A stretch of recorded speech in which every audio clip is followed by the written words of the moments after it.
හොඳයි දුවේ පුතේ උසස් පෙළ ජෛව පද්ධති තාක්ෂණ වේදය 2020 ඔබ දන්නවා විෂය නිර්දේශය යවත් ගන්නවා දුවේ පුතේ 2017 අවුරුද්දේ. ඉතින් දුවේ පුතේ 2017 අවුරුද්දේ උසස් පෙළට ආපු දරුවෝ අවුරුදු දෙකක් උසස් පෙළ ඉගෙනගෙන 2019 අවුරුද්දේ තමයි දරුවෝනේ මේ විෂය නිර්දේශය යවත් ගන්නවට පස්සේ නව නිර්දේශය යටතේ පළවෙනි වරට විභාගය පැවැත්වුණා දුවේ පුතේ. දෙවෙනි වරට විභාගය පැවැත්වුණා 2020 අවුරුද්දේ. මේ වුණකට දුවල පුතාලත් එක්ක සාර්ථකව 2019 බහුවර්ණ ප්‍රශ්න පත්‍රය ව්‍යුහගත රචනා ප්‍රශ්න පත්‍රය සහ රචනා ප්‍රශ්න පත්‍රය සාකච්ඡා කළ අවසන් දුවේ පුතේ අපි අද බලාපොරොත්තු වෙන දුවල පුතාලත් එක්ක විශේෂයෙන්ම උසස් පෙළ ජෛව පද්ධති තාක්ෂණ වේදී නව නිර්දේශය යටතේ දෙවන වරට පැවැත්වුණු විභාගයේ 2020 අවුරුද්දේ මේ කොරෝනා වසංගතය නිසා පුතේ විභාගයේ ඔක්තෝබර් මාසයේ පැවැත්වුණේ.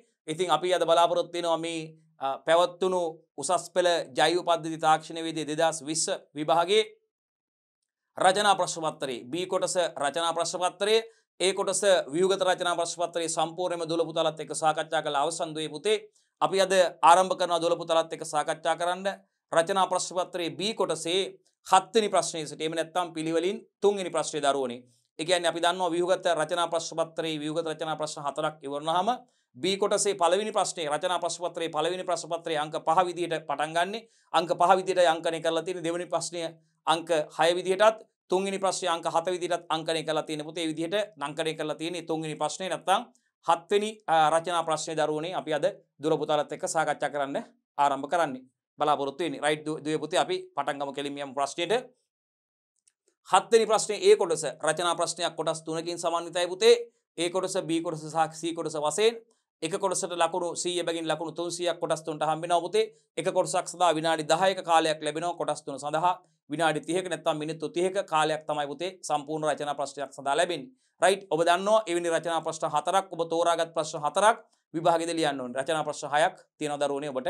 ඒ 6න් තෝරාගත් රචනා ප්‍රශ්න සම්පූර්ණ රචනා ප්‍රශ්න 4ක් ඔබ සම්පූර්ණයෙන්ම පිළිතුරු ලියන්න ඕනේ. හරි පටන් ගමු පුතේ.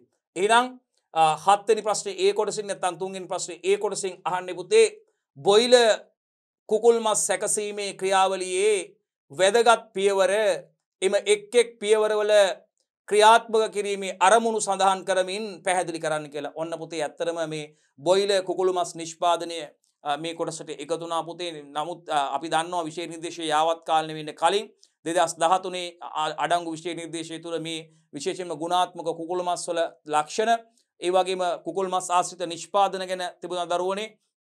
විශේෂයෙන්ම පදම් කළ කුකුල් මස්, දුම් ගැසූ කුකුල් මස් විවිධාංගීකරණය යටතේ මීට් බෝල් සහ සොසේජස් සහ ඒවා නිෂ්පාදනය කරන ආකාර පිළිබඳව දරුවෝනේ සඳහන් වෙලා තිබුණා සම්පූර්ණ විෂය නිර්දේශය තුළ. මෙවර විෂය නිර්දේශය යාවත් කාලෙ මත් සමග මේ බොයිලර් කුකුල් මස් නිෂ්පාදනයට අවස්ථාවක් දීලා ඒකේ නිෂ්පාදනය කරන පියවරයන් සඳහන් වෙලා තියෙනවා දරුවෝනේ. ඉතින් මේ කොටස ඇතුළත් කරලා තියෙනවා. ඒකෙදී අපිට කොහොමද මේ ගුණාත්මක කුකුල් මස් තෝරගන්නේ? මොනවද මේ ගුණාත්මක කුකුල් මස් වල ලක්ෂණ? නරක වූ කුකුල් මස් වල තියෙන ලක්ෂණ මොනවද? ගුණාත්මක කුකුල් මස් කොහොමද තෝරගන්නේ? අපි අඳුර ගන්න ලක්ෂණ ඒ සියලුම දේවල් මේ පාඩම තුළ අන්තර්ගත වෙනවා දරුවෝනේ. ඉතින් ව්‍යාපාරයක් විදියට ලාභ ලබන්න පුළුවන් ව්‍යාපාරයක් ඒ වගේම ජනතාවට අවශ්‍ය ප්‍රෝටීන් අවශ්‍යතාවය සපුරා ගැනීම සඳහා මේ කුකුළු මස් නිෂ්පාදනයේ ලංකාවේ පමණක් නෙවෙයි පුතේ මුළු ලෝකෙම ජනප්‍රියත්වයට පත් වෙලා තියෙන කුකුළු මස් වර්ගයක් විදිහට ජනප්‍රිය මස් ආකාරයක් විදිහට අපිට හඳුන්වන්න පුළුවන් දරුවෝනේ කුකුළු මස්. ඉතින් මේ කුකුළු මස් විවිධාංගීකරණය කරලා වගේම කුකුළු මස් කොටස් කරලා දරුවෝනේ පාර්ට්ස් වෙන වෙනම කැබලි එනවා දරුවෝනේ. අපි දන්නවා හැම ඉවත් කරන ලද කුකුල් මස්, හැම සහිත කුකුල් මස්, ඩ්‍රම් ස්ටික්, ඒ වගේම ලෙග්ස්, වීන්ස් විදියට දරුවෝනේ, ඒ වගේම බ්‍රෙස්ට් විදියට කොටස් වෙනම එනවා දරුවෝනේ. ඉතින් එහෙම කොටස් විදිහට වෙන් කිරීම මගින් මේකේ ආදායම ලාභය වැඩි කරගන්න පුළුවන් පුතේ. ඒ සඳහා මිලත් වෙනස් ආකාරයට මිල නියම කිරීම සිදු කරනවා. ඉතින් කුකුල් මස් නිෂ්පාදනයේදී බොයිලර් කුකුල් මස් මේ ආකාරයට දරුවෝනේ වෙනම කොටස් වශයෙන් වෙළඳ පොළ තුල අලෙවි කිරණ තිබීමේ දරුවෝනේ ඒ ලාභය වැඩි කරගන්න පුළුවන්, ඉහළ ආදායමක් ලබා ගන්න පුළුවන් අවස්ථාවක් විදිහට මේ මස් නිෂ්පාදකයන්ට හඳුන්වන්න පුළුවන්. ඉතින් විශේෂයෙන්ම පාරිභෝගිකයන් විදිහට කොහොමද පාරිභෝගිකෝ මේ ගුණාත්මක තත්ත්ව මස් අඳුරගන්නේ? ඒ වගේ ඉන්ද්‍රිය ගෝචර ලක්ෂණ අනුව වගේම දරුවෝනේ අපිට බාහිර නිරීක්ෂණය කළා අඳුර ගන්න පුළුවන් අවස්ථාවන් තියෙනවා මස් මිලදී ගැනීමේදී. ඉතින් ඔබටත් ගුණාත්මක මස් මිලදී ගැනීම සම්බන්ධයෙන් අවබෝධයක් ලබා ගන්න පුළුවන් එදිනදා ජීවිතයේදී. කොහොමද මේ ගුණාත්මක බොයිලර් කුකුල් මස් අපි මිලදී ගන්න කියන ආකාරය වගේම මේ විභාගය සඳහා අපිට මේ ඒකකයෙන් දරුවනේ අනිවාර්යයෙන්ම ප්‍රශ්න අහනවා හැම අවුරුද්දකම වගේ ප්‍රශ්න මේ අහලා තියෙනවා දරුවනේ විශේෂයෙන්ම රචනා ප්‍රශ්න විහුගත රචනා ප්‍රශ්න වගේම බහුවර්ණ මාදිරි ප්‍රශ්නත් මේ ඒකකයට අඩංගුවේ අන්තර්ගත කරලා තියෙනවා. හොඳයි දුවේ පුතේ කෙලින්ම ප්‍රශ්නයට යන් ඒ කොටස. 7 වෙනි ප්‍රශ්නේ ඒ කොටස දුවේ පුතේ බොයිලර් කුකුල් මස් සැකසීමේ ක්‍රියාවලියේදී දරුවනේ. හරි. වැදගත් පියවර එම එක් එක් පියවර ක්‍රියාත්මක කිරීමේ අරමුණු සඳහන් කරමින් පැහැදිලි කරන්න කියලා. රයිට්. හොඳයි දරුවනේ. හරි. අපි හැඳින්වීමට ලකුණු 10ක් දීලා තියෙනවා දරුවනේ. වැදගත් පියවර 9ක් සඳහා ලකුණු 90ක් විදියට දරුවනේ තමයි ලකුණු 100 සම්පූර්ණ ලකුණු ඒ කොටස සඳහා හිමි වෙන්නේ. හරි. හැඳින්වීම. බලන්න පුතේ. මස් නිෂ්පාදනය අරමුණු කොටගෙන විශේෂයෙන් අභිජනනය කර ඇති කරනු ලබන කුකුලන්ගෙන් ලබා ගන්නා මස් තමා පුතේ බොයිලර් කුකුල් මස් කියන්නේ. අපි දන්නවා බිත්තර නිෂ්පාදනයේ අරමුණු කරකටත් කුකුල් මස් නිෂ්පාදනය සිදු කරනවා. බිත්තර සඳහා කුකුලන් ඇති කරනවා දරුවනේ. ඒ වගේම මෙතන විශේෂයෙන් මේ බොයිලර් කුකුල් මස් කියනකොට පුතේ ඕගොල්ලෝගේ ව්‍යුහගත ප්‍රශ්නයක ව්‍යුහගත මාදිලි රචනා ප්‍රශ්නයක මේ ප්‍රශ්නේ අහුවොත් පුතේ බොයිලර් කුකුල් මස් හඳුන්වන්න කියලා. ඔගොල්ලෝ මෙන්න මේ ආකාරයටම නිවැරදිව අර්ථ දක්වන්න ඕනේ පුතේ නැත්තම් ලකුණු හම්බෙන්නේ නැහැ. ඒ අර්ථ දැක්වීමේ අන්තර්ගත කරුණු ඒ ආකාරයෙන්ම සඳහන් කරන්න ඕනේ. සමහර උත්තර පත්තර අධ්‍යයනයේදී සමහර උත්තර පත්තරවලදී මාකින් වල ඔයගොල්ලෝ දැකලා ඇති මේ යටින් කළු අකුරෙන් ඇඳි කොටස් අනිවාර්යයෙන්ම තියෙන්න ඕනේ නැත්තම් ලකුණු හම්බෙන්නේ නැහැ. සමහර කොටස් උත්තරවල කළු අකුරෙන් ඉරි ඇඳලා තියෙනවා. ඒ උත්තර කොටස් අනිවාර්යයෙන්ම සඳහන් වෙන්න ඕනේ පුතේ. විශේෂයෙන් ව්‍යුහගත ප්‍රශ්න පත්‍රයේදී වැදගත් වෙනවා. ව්‍යුහගත ප්‍රශ්න පත්‍රයේ ලකුණු දෙනකොට අනිවාර්යයෙන්ම ඒ කරුණු අර්ථ දැක්වීම ඒ පියවර අනිවාර්යයෙන්ම සඳහන් වෙන්න ඕනේ පුතේ. නැත්තම් ලකුණු හම්බෙන්නේ නැත. හරි. එහෙනම් මොකද්ද පුතේ ප්‍රධාන වශයෙන්ම මේකේ අංක 1 හරි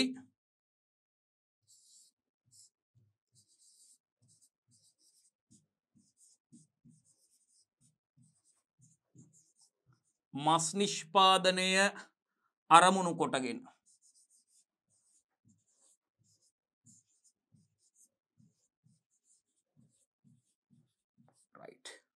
ප්‍රධාන වශයෙන්ම මස් නිෂ්පාදනය අරමුණු කොටගෙන විශේෂයෙන් අභිජනනය කර ඇති. ඒ සඳහාම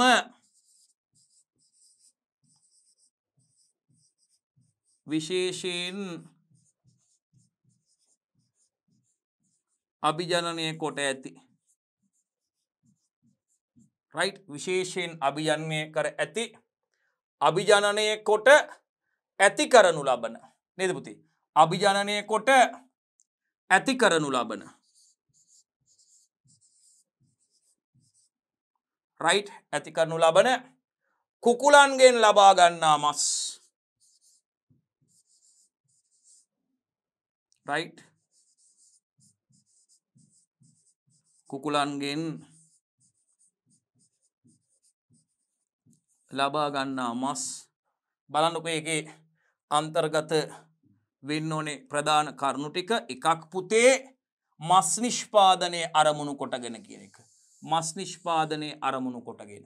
ඒ වගේම මේගොල්ලෝ විශේෂයෙන් අභිජනනය කර ඇති කරනු ලබන විශේෂයෙන් අභිජනනය කර ඇති කරනු ලබන නේද පුතේ? මස් නිෂ්පාදනයේ අරමුණු කොටගෙන ඒ වගේම විශේෂයෙන් අභිජනනය කොට ඇති කරනු ලබන මේ විශේෂයෙන් අභිජනනය කර ඇති කරනු ලබන කාගෙන්ද?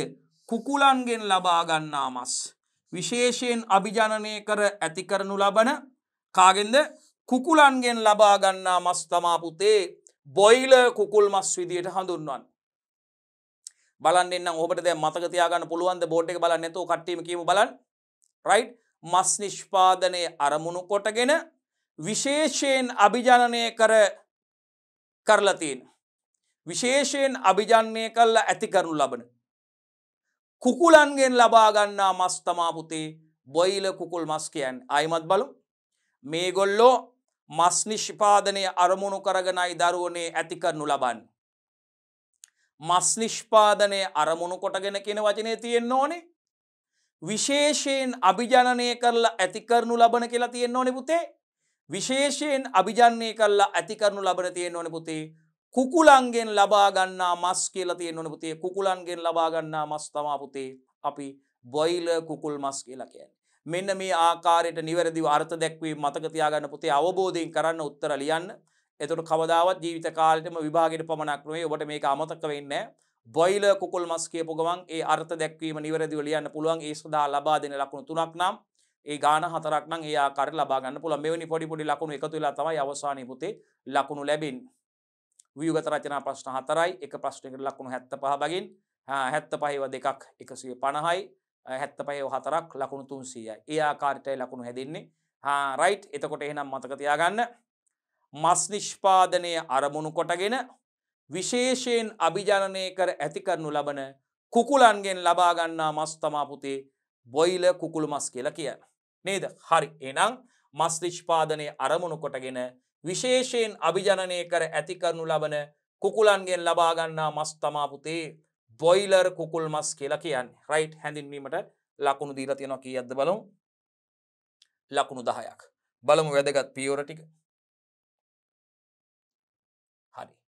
එකක් මෙන්න පටන් ගන්නවා පුතේ බොයිලර් කුකුල් මස් සැකසීමේ ක්‍රියාවලියේ පියවර. දැන් අපි දන්නවා අපේ රටේ කිරි නිෂ්පාදනයේ කිරි ගොවියන් කිරි නිෂ්පාදනයක මේ ගවයන් ඇති කරන්නේ කිරි ගවයන් ගව පාලනය සිදු වෙන්නේ ප්‍රධාන වශයෙන් කිරි නිෂ්පාදනය ආරමුණු කොටගෙන අපේ ලංකාවේ. නමුත් අපි දන්නවා මේ මේ ෆාම් වල විශාල ගොවි පොළවල් වාණිජ ගොවි පොළවල් ව්‍යාපාරයක් විදිහට ප්‍රධාන වශයෙන් සිදු කරන ගොවි පොළවල් වල මේ කිරි නිෂ්පාදනය අවසන් වෙන දෙනුන් වගේම පුතේ පිරිමි සතුන් ගවයන් අනිවාර්යයෙන්ම මස් නිෂ්පාදනය සඳහා යොමු කිරීම සිදු කරනවා බීෆ් සඳහා හරක් මස් නිෂ්පාදනය සඳහා පුතේ යොමු කරනවා. නමුත් අපි දන්නවා අපේ ගම්වල මේ අපේ කිරි ගොවියෝ කවදාවත් මස් සඳහා අරමුණු කරගෙන මේ දේවල් කරන්නේ නැහැ. සතා ලෙඩක් ඇදිලා මැරුණොත් බොහොම ගෞරවාන්විතය සතාගේ අවසන් කටයුතු කරන විදිහට සකස් කරනවා. මේ මස් අනුභව කරන්නේත් නැහැ. නමුත් අපි දන්නවා මේ ව්‍යාපාරයක් විදිහට වාණිජ වශයෙන් විශාල පරිමාණයේ ගොවි පොළවල් තුල මුදල් ඉපයීම අපි අරමුණු කොටගෙනයි පුතේ ව්‍යාපාර කරගෙන යන්නේ. ඒක නිසා සතුන් කිරි නිෂ්පාදනය අවසන් කරපු සතුන් අනිවාර්යයෙන්ම මස් සඳහා තමයි දරුවනේ මේවා යවන්නේ.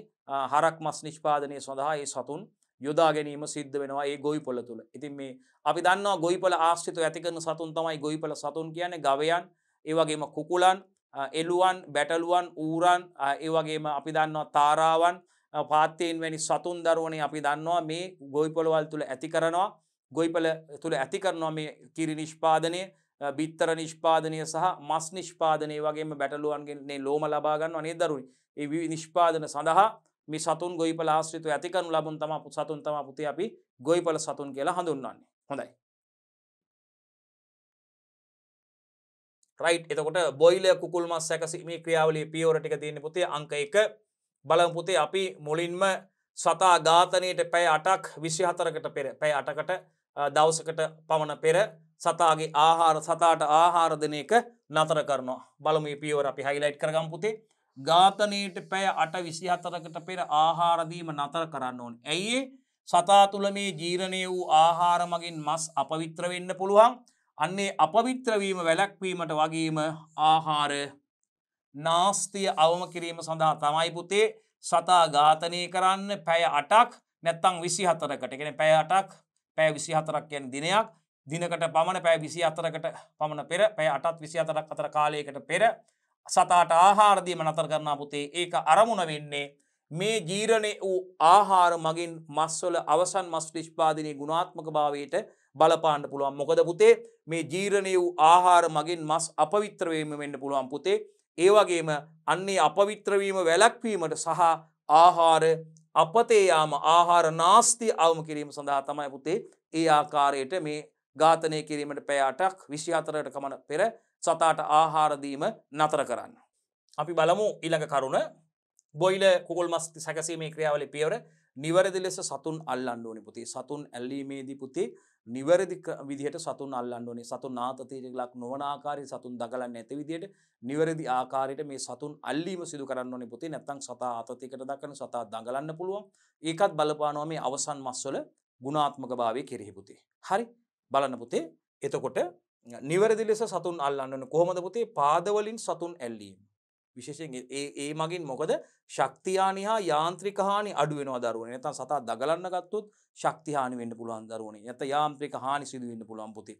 එහෙනම් මතක තියාගන්න සතුන් ඇල්ලීමේදී විශේෂයෙන්ම පාද වලින් සත්තු අල්ලන්න ඕනේ. පාද වලින් අල්ලලා තමයි පුතේ ගන්නි ඝාතනය කරන්නේ. රයිට්? එතකොට ශක්තිය හානි හා යාන්ත්‍රික හානි අඩු කර ගැනීම තමයි පුතේ ඒක අරමුණ වෙන්නේ. දැන් ඔබ දැකලා ඇති සාමාන්‍යයෙන් මේවා දැන් ඇත්තටම මේ ප්‍රධාන සමාගම් තියෙනවා පුතේ ජාත්‍යන්තරව පිළිගත්තු වගේම ලංකාවේ ප්‍රසිද්ධ කුකුල් මස් බොයිල කුකුල් මස් නිෂ්පාදනය කරන සමාගම් තියෙනවා. ඒ වගේම මේ අපි දන්නවා මේ සාමාන්‍යයෙන් මේ දැන් ඔය සාමාන්‍ය මේ වෙනද සැල් තියෙනවා සාමාන්‍ය මේ සතුන් කූඩු වල දාලා ඉන්නවා තෝරලා ගිහලා පෙන්නපුවාම සතාව මරලා දෙනවා. ඉතින් වාහන වලින් බහැලා ඇවිල්ලා හොඳ නෝනලා මාත්තුරු ගිහිල්ලා මේ සතා පෙන්නපුවාම සතා මරලා බර අණුව ඒක මේක කරලා සුද්ධ කරලා ඒවලෙම සකස් කරලා බ්‍රෙෂ් මස් එක දෙනවා. සමහරව එහෙම ගන්න කැමතියි. ඉතින් සමහරව එහෙම කැමති නෑ. විවිධ මත තියෙනවා. ආගමික මත ඒ වගේ දේවල් තියෙනවා. ඉතින් නමුත් මෙතනින්ද අපිට මේක ඉගෙන ගන්න තියෙනවා. නිකම් සමහර ආගම් වල හැටියට මේක නොකල යුතු වෙනදාම් විදියට හඳුන්වනවා. ඉතින් නමුත් මේ ඒක විවිධ ආකාර ආගමක දේවල් වෙනස් කරලා සමහර අය මේ මස් අනුභව කරන්න සඳහා ඒක හදා ගන්නවා. ඉතින් මෙහෙමයි මස් ආහාර මේ අනුභවයේ සඳහා යොදා ගන්න පෝෂණ අවශ්‍යතාවයන් සඳහා මේ මස් යොදා ගන්නවා. වෛද්‍යරුත් සමහරලාට කියනවා මේ ඒව අනුභව කරන්න කියලා. ඉතින් සමහර රෝගාබාධ තියෙන අයට සමහර මස් වර්ග රතු පාට මස් වර්ග ගැලපෙන්නේ. කුකුල් මස් වලත් හැම ඉවත් කරපු මස් තමයි වෛද්‍යරු කියලා තියෙන ආහාරයට ගන්න කියලා. මේ දී ප්‍රමාණය හැම සහිත මස් වල වැඩි. ඉතින් මේ ආහාර විදියට මේවා ගත්තට ගැටලුවක් නැහැ. දැන් මට කියන්න අවශ්‍ය වෙන්නේ විශේෂයෙන්ම අපි ඔබ දැකලත් ඇති මේ පාරවල් වල ප්‍රධාන නගරවල මේ මස් කඩ තියෙනවා. මම අර කියපු ප්‍රධාන කර්මාන්ත වලට අමතරව මේ මස් කඩ තියෙනවා. ඒ වගේ මේ කූඩු වල ගෙනල්ලා මේ කුකුල්ලෝ දාලා තියෙනවා දරුවනේ. දාලා ඒවලෙම මේ මස් සතා ඝාතනය කරලා මස් සකස් කරලා දෙනවා නැවුම් මස් විදියට මස් සකස් කරලා දෙන අවස්ථා තියෙනවා. අපි දැකලා තියෙනවා. බොහෝ විට ඔබත් ඒ අසලින් යනකොට දැකලා ඇති. රයිට්? දැන් අපි ගොඩක් සාමාන්‍ය වෙළඳ පොලකින් ගිහිල්ලා මස් අරගෙන ඉන්නේ ශීතකරණේ දාලා තියෙන මස් නේ ගේන්නේ. නැත්නම් අර ඩිස්ප්ලේ කැබිනට් වල ප්‍රසස් උෂ්ණත්වයට යටතේ තියලා තියෙන කොහෙන් හරි මරලා ගෙනල්ලා රයිට් ඝාතනය කරලා ගෙනල්ලා හැම ඉවත් කරපු හැම සහිත කුකුල්ලු තියෙනවා. ඉතින් අපිට අවශ්‍ය ප්‍රමාණය කපලා දෙනවා. කුකුල පිටින්මත් මිලදී ගන්න පුළුවන්. අපිට අවශ්‍ය ප්‍රමාණයට ග්‍රෑම් ගාන අනුව බර අනුව දෙනවා අපිට. කොටස් ගන්න පුළුවන්, වින්ස් ගන්න පුළුවන්. එයාගේ අපි දන්න ලිවර්ස් ගන්න පුළුවන්, බ්‍රෙස්ට් ගන්න පුළුවන්. නේද පුතේ? ඒ වගේම ලෙග්ස් ගන්න පුළුවන්. ඒවා අපිට අවශ්‍ය ආකාරයට මිලදී ගන්න පුළුවන්. කපලා කොටස් අවශ්‍ය විදිහට දෙනවා සම්පූර්ණ කුකුලා. එහෙම half chicken තියෙනවා නේද? එහෙම අපිට අවශ්‍ය ප්‍රමාණයට ගන්න පුළුවන් දරුවනේ. ඉතින් එවැනි මේ නගරවල වෙළඳ සැල් වල මාකට් වල තියෙනවා. ඒ වගේම අපි දන්නවා සුපර් මාකට් වලත් අපි දන්නවා ඒවා ඩිස්ප්ලේ කරලා තියෙනවා දරුවනේ. ඩිස්ප්ලේ කැබිනට් වල දාලා කුකුල් මස් ආශ්‍රිත නිෂ්පාදන සම්පූර්ණ කුකුල වගේම half chicken තියෙනවා. කුකුල් මස් ආශ්‍රිත නිෂ්පාදන තියෙනවා දරුවනේ. sausages, meat balls වගේ දේවල්. marinated chicken කියන දරුවනේ. පදම් කළ කුකුල් මස්. ඒ වගේම අපි දන්නවා smoked chicken, දුම් ගැසූ කුකුල් මස්. සුපිරි වෙළඳ සැල් වල මිලදී ගන්න තියෙනවා. රස බලන්න පුළුවන් අරන් ගිහිල්ලා. රසවත් ඉතින් ඒවා. ඉතින් ඒ වගේ මේ විශේෂයෙන් මට විශේෂයෙන් කියන්න අවශ්‍ය වෙන්නේ මේ මස් සමහර තැන් තියෙනවා මේ මස් අලෙවි සැල් කුකුල්ලු මේ ගෙනල්ලා කූඩු වල දාලා තියෙනවා. ඇතුලේ හරි එළිය හරි ඩිස්ප්ලේ වෙන්න තියෙනවා. ඉතින් ගිහිල්ලා පෙන්නපුවාම අවශ්‍ය සතා අරන් කපලා දෙනවා. අලුත් සතෙක් ඕනේ කිව්ව ටක් ගාලා ගත්තා. සතාව ඒවලම ඝාතනය කරා. ඒවලම ඝාතනය කළා සතාගේ ඒ කොටස් අනිත් කොටස් අයින් කළා. හැම අයින් කරලා ඕනනම් එහෙමයි නේද? ඒ ටක් ගාලා ෂණිකව දෙනවා විනාඩි ගානකදී සතා මේ ඝාතනය කරලා සතාගේ මස් ටික ටක් ගාලා හරි ගස්සලා උතලා දෙනවා. ගෙදර ගිහලා උයලා අනුභව කරන්නයි තියෙන්නේ ආහාරයට ගන්නයි තියෙන්නේ. ඒ විදිහට සකස් කරලා දෙනවා. රයිට්? ඉතින් ඒක අපි කැමති වුණත් නැතත් සාමාන්‍ය ඒක සිදුවෙන දෙයක්. කුකුලව ඝාතනය කරනවා. අර වගේ වෙන්නේත් ඒකයි. සාමාන්‍ය අපි ගෙදර අපි කඩවල ගෙනල්ලා තියෙන ඔය ඩිස්ප්ලේ කරලා තියෙන සුපිරි වෙනද සංගල තියෙන ඒ සත්තුත් ඒ විදිහට ඝාතනය කරලා සකස් කරලා තමයි ගෙනල්ලා තියෙන්නේ. මෙතන වෙනස තියෙන්නේ අතනදී අපිට දකින්නවා අපි පොඩි දකින්න පුළුවන් සතා ඉන්නවා දකින්නවා. එහෙම නැවුම් කුකුල් මස් එහෙම ඝාතනය කරලා ඒවලම දෙනවා. ඉතින් කර්මාන්ත ශාලාවල මේ ක්‍රියාවලිය වෙන විදිය තමයි මේ නිෂ්පාදන ක්‍රියාවලියේ පියවර ටික තමයි පුතේ අපි මේ දැන් කතා කරමින් යන්නේ. හරි. එතකොට පුතේ මේ නිවැරදි ලෙස සතුන් ඇල්ලීම සිදු කරන්න ඕනේ පුතේ. එහෙම නැත්නම් සතුන්ගේ ශක්ති හානිය වගේ මේ යාන්ත්‍රික හානි සිද්ධ වෙනවා. ඒව අඩු කරගන්න පුළුවන්. සතා මේ දඟලන්න ගත්තොත් හරියට අල්ලන්නේ නැතුව ඒකෙන් සතාගේ ශක්ති හානිය සහ යාන්ත්‍රික හානි සිදු වෙන්න පුළුවන්. මෙහෙම සතා නිවැරදිව කකුල් පාද වලින් අල්ලා ගැනීමෙන් පුතේ සතාට දඟලන්න බෑ. එතකොට අවශ්‍ය විදියට සතා ඝාතනය කරන්න පුළුවන්. ඒ කටයුතු සිදු කරන්න පුළුවන්. එතකොට මේ මස් වල ගුණාත්මක භාවයටත් ඒකේ බලපෑමක් ඇති වෙන්නේ නැහැ. නැත්නම් සතා දැඟලුවොත් බලපෑම් ඇති වෙන්න පුළුවන්. එහෙනම් නිවැරදි ලෙස සතුන් ඇල්ලීම සිදු කරන්න ඕනේ. කොහොමද සතා පාද වලින් සතුන් ඇල්ලීම ශක්ති හානි හා යාන්ත්‍රික හානි අඩු කිරීම. ඒ වගේ පුතේ නිවැරදිව සතුන් ප්‍රවාහනය කරන්න ඕනේ. විශේෂයෙන්ම භෞතික හානි සහ මරණයට පත්වීම වැළකෙන ලෙස. සමහරවිට මේ දැන් මේ නියම කාලක් තියෙනවා පුතේ සාමාන්‍යයෙන් මේවා ප්‍රවාහනය කරන්න අවශ්‍ය කරන මේවට වෙන නීති තියෙනවා දරුවනේ. ඉතින් මේ සත්තු මේ සතුන්ට ඇත්තටම සතුන්ට හානියක් වෙන නොවන විදිහට මේවා වාහනවල මේවා ඕවර්ලෝඩ් වෙන්නේ නැතුව සමහරලාට වාහනවල පටවන් යනවා දරුවනේ. එක කූඩුවක් තුල සතුන් විශාල සංඛ්‍යාවක් එකට සතුන්ට ආතතියකට ලක්වන විදිහට දරුවනේ සතුන්ට හානි වන විදිහට සතුන් සමහරලාට මිය යනවා ඒවා තුලම. ඉතින් එහෙම නිසා මේ ප්‍රවාහනයේදී නිවැරදි ආකාරයට සතුන් ප්‍රවාහනය කරන්න ඕනේ පුතේ.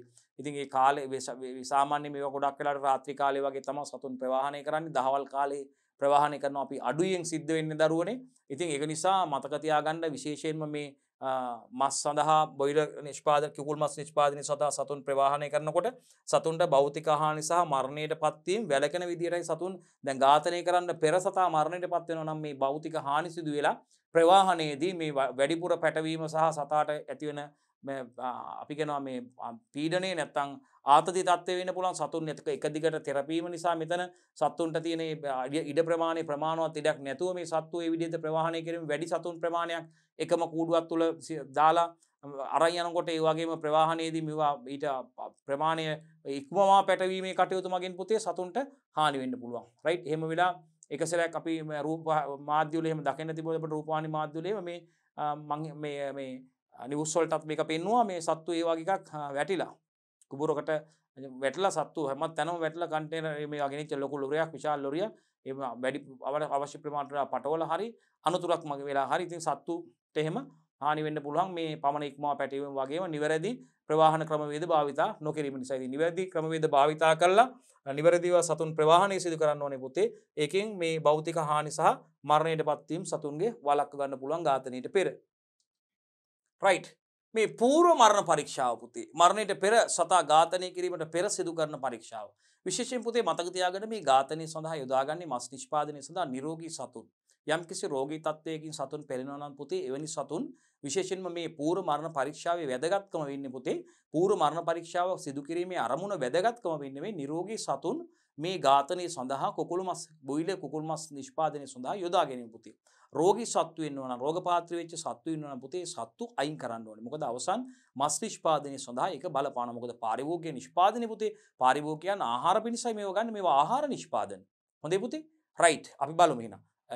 ඒක තමයි පුතේ හතරවෙනි කාරණා මේ පූර්ව මරණ පරීක්ෂාව. මරණයට පෙර ඝාතනය කරන්න පෙර සිදු කරන පරීක්ෂාව. ගොඩක් වෙලාවට අපි දැන් සාමාන්‍ය මිනිස්සු මැරුවොත් එහෙම අපි මේ මරණ පරීක්ෂණයක් කරන්නේ නේද පුතේ? අපි එකක් කරන්නේ මේ පෝස්ට් මෝෂන් එකක් කරන්නේ. මරණයට පස්සේ මේ පරීක්ෂාව සිදු කරන්නේ මරණයට හේතුව හොයාගන්න. මොකක් නිසාද මැරුණේ කියලා හොයාගන්න. සැක සහිත මරණ වගේ දේවල්. ඉතින් ඒ සඳහා අපි නේද හදිස්සියේ මියගේ දේවල් හොයාගන්න අපි පෝස්ට් මෝෂන් එකක් කරනවා. මරණයෙන් පස්සේ මරණ පරීක්ෂණයක් සිදු කරනවා. මරණ පරීක්ෂණය සිදු කරලා ඉවරලා ඒකේ වාර්තාව ආවට පස්සේ තමයි මිනිහ ඥාතීන්ට බාර දෙීම සිදු කරන්නේ කවුරු හරි මිය ගියපු අවස්ථාවක. ඔබ ඒක දැකලා ඇති. නමුත් මේ අපි මස් නිෂ්පාදනයේදී මේ අනිවාර්යයෙන්ම සතා ඝාතනයට පෙර පුතේ පූර්ව පරීක්ෂාවක් සිදු කරනවා. හරි? يعني පූර්ව මරණ පරීක්ෂාවක් මරණයට පෙර සිදු කරන පරීක්ෂාවක් ඒක. පූර්ව මරණ පරීක්ෂණය. ඉතින් පුතේ මේකේ අපි අපේක්ෂාව අරමුණ වෙන්නේ මේ මස් නිෂ්පාදනය සඳහා නිරෝගී සතුන් පමණක් යොදා ගැනීම. පස්වෙනි එක පුතේ සතුන් දැඟලීම වැළකෙනසේ සත්තු දඟලන එක වැළකෙනසේ පුතේ පාද කොකු මගින් ආධාරකවල එල්ලීම. අන්න බලන්න. සතුන් දඟලන එක වළක්වන්න ඊළඟ පස්වෙනි පියවර තමයි පුතේ මේ නිෂ්පාදන ක්‍රියාවලියේ මේ සතුන්ගේ දැඟලීම වළක්වන්න පුතේ පාද කොකු මගින් සතුන්ගේ පාද කොකු මගින් පුතේ සතාට දඟලන්න හැකියාවක් නෑ. සතාගේ පාද කොකු මගින් පුතේ ආධාරකවල එල්ලීම සිදු කරනවා. ආධාරකවල එල්ලීම සිදු කරනවා. හරි. සතාට වේදනාව දැනීම වැළැක්වීමට සිහි මුර්ජා කර බෙල්ලේ වම්පස දමනියේ කැපුමක් කර. අන්න බලන්න. සතාට වේදනාව දැනීම වැළැක්වීම සඳහා සතා සිහි මුර්ජා කළා සතාගේ බෙල්ලේ වම්පස දමනියක් තමයි පුතේ කට් එකක් දාන්නේ. ඔන්න ඝාතනය කරන විදිය. ඝාතනය කරන පියවර. පියවර අංක 6. සතාට වේදනාව දැනීම වැළැක්වීමට සතාව සිහි මුර්ජා කළා දරුවනේ. සතාව සිහි මුර්ජා කළා. බෙල්ලේ වම්පස දමනියේ සතාගේ බෙල්ලේ වම්පස දමනියේ තමයි පුතේ බෙල්ලේ වම්පස දමනියේ කැපුමක් කර මොකද කරන්නේ? දමනියක් කපපුවාම මොකද කරන්නේ? දමනියක් කපලා රුධිරයේ වහනය වීමට සලස්වනවා. රුධිරයේ වහනය වීමට සලස්වීමෙන් තමයි සතා ඝාතනය කරන්නේ. හරි? එමගින් මස්වල ගුණාත්මක බව ආරක්ෂා කරගත හැක. බලන්න මේ මස්වල ගුණාත්මක බව ආරක්ෂා කර ගැනීම සඳහා සිදු කරන තවත් පියවරක් වැදගත් පියවරක් පියවර අංක 6 දී මොකද කරන්නේ පුතේ? සතාට දැනෙන වේදනාව වළක්වන්න සතාට වේදනාව දැනීම වැළැක්වීමට මොකද කරන්නේ? සතා සිහි මුර්ජා කරලා බෙල්ලේ කොහෙන්ද? වම්පස දමනියේ කැපුමක් කර රුධිරය වහනය වීමට සලස්වනවා පුතේ. එමගින් මස්වල ගුණාත්මක බව ආරක්ෂා කරගන්න පුළුවන්. 7 වෙනි පියවර. ඊට පස්සේ සතා ඝාතනය කරලා තියෙන්නේ දැන් සෙල්සියස් අංශක 51ත් 59ත් අතර උෂ්ණත්වයක. සෙල්සියස් 51 59 අතර උෂ්ණත්වයක. සෙල්සියස් 51 59 උෂ්ණත්වයේ යුතු ජලයේ හරිද? තත්පර 30ත් 120ක කාලයක් මාරුවෙන් මාරුවට ගිල්වීමෙන් එසවීමෙන් පිහාටු ඉවත් කිරීම පහසු කරයි. ඊට පස්සේ සතා ඝාතනය කරලා ඉවරලා විශේෂයෙන්ම සෙල්සියස් අංශක 51ත් 59ත් අතර උෂ්ණත්වයේ ජලයෙන් සෙල්සියස් අංශක 51ත් 59ත් උෂ්ණත්වයේ තු ජලයේ පුතේ කොච්චරක්ද? තත්පර 30ක් 120ක් පමණ කාලයක්. තත්පර 30ත් 120ත් අතර කාලයක් කියන්නේ විනාඩි 2ක් 30ත් විනාඩි 2ක් අතර කාලයක් නේ. තත්පර 30ත් විනාඩි 120ක් තත්පර 120ක් කියන්නේ විනාඩි 2ක් නේ. විනාඩියක තත්පර 60යි නේ. ඉතින් තත්පර 30ත් තත්පර 120ක පමණ කාලයක් පුතේ මොකද කරන්නේ? සතා මාරුවෙන් මාරුවට මොකද කියන්නේ? ගිල්වීම හා එසවීම. ගිල්වීම හා එසවීම. සතා මේ ගිල්වීම සහ එසවීම කොහෙද ගෙල්ලන්නේ? සෙල්සියස් අංශක 51ත් 59ත් උෂ්ණත්වයේ තියෙන ජලයේ මොකද කරන්නේ? සතා තත්පර 30ත් 120ක කාලයක්, ඒක තත්පර 30ත් විනාඩි 2ක් අතර කාලයක් මොකද කරන්නේ? සතා මාරුවෙන් මාරුවට අර ජලයේ ගිල්වීම සහ එසවීම සිදු කිරීම මගින් සිදු කිරීම මගින් මොකද්ද පුතේ බලාපොරොත්තු වෙන්නේ? පිහාටු ඉවත් කිරීම පහසු කර ගැනීම. සතාගේ පිහාටු ඉවත් කිරීම පහසු කර ගැනීම තමයි පුතේ එමගින් අපේක්ෂා කරන්නේ, අරමුණු කරගන්න. රයිට්. පියවර අංක 8 අපි අනවශ්‍ය කොටස් ඉවත් කරන්න ඕනේ පුතේ. සතාගේ දේහයේ අනවශ්‍ය කොටස් ඉවත් කරන්න මොනවද පුතේ? මේ අතුණු බහන්, බඩවැල් කොටස්, හිස සහ පාද අයින් කරන්න ඕනේ. අතුණු බහන් කොටස් පුතේ ආහාර මාර්ගයේ කොටස්, ආහාර මාර්ගයේ බඩවැල් වැනි මේ කොටස් නේ පුතේ රයිට් ප්‍රයෝජනට ගන්න නැති මේ අතුණු බහන් කොටස් දරුවනේ, බඩවැල් කොටස්, ආහාර මාර්ගයේ කොටස් ප්‍රයෝජන ගන්න නැති ආහාර මාර්ගයේ මේ අතුණු බහන් වගේ බඩවැල් වගේ කොටස් සහ හිස ඉවත් කරනවා සහ පාද ඉවත් කරනවා. පාද පහලින් අපි දන්නවා පාදවල අර සතාගේ අර නේද පාද තියෙන පුතේ, පාදවල අර අපි ඇඟිලි නිය සහිත පාද අපි දන්නවා. ඒ වගේ ඇඟිලි තියෙනවා.